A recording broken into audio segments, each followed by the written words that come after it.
Search crews and bulldozers digging through the wreckage of the passenger plane. Flight ET302 was traveling between Addis Ababa and Nairobi when it came down just 6 minutes after takeoff. Authorities say the pilot mentioned some difficulties and asked to return to the airport. He was given clearance, but that was the last heard of the 8 crew and all 149 passengers on board. Fragments of the aircraft were found near the town of Bishoftu, about 45 kilometers outside Ethiopia's capital. The Boeing 737 MAX 8 was just 4 months old, and according to airline officials, it had flown in from Johannesburg earlier on Sunday without any problems and was cleared for takeoff to Nairobi 3 hours later. After receiving the aircraft, we did the first maintenance check on February 4th. It was a new and clean aircraft. I'd like to say that we're deeply saddened for the loss of lives of our esteemed passengers, and again we wish God brings comfort to their friends, relatives and brothers.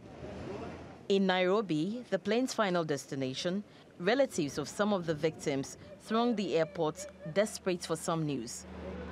So when we arrived, we looked at the board of arrivals. We found that the plane had touched down on time. That is what they were indicating on the board. So we were comfortable just waiting. We see people coming out. We were sure our relative was going to come out. After a few minutes, we saw some news on Facebook and Twitter just flying Ethiopian Airlines crashes. Passengers on board were from more than 30 countries from North America, Asia, the Middle East and Africa. But Kenya suffered the most casualties. The accident is shocking and saddening. As we all know, Ethiopian Airlines is a well-known airline that has not experienced such accidents for a long time. Nonetheless, the cause of this accident will be made public following a thorough investigation done by professionals in the field. Ethiopian Airlines is the largest on the African continent with fleet-size routes and revenue.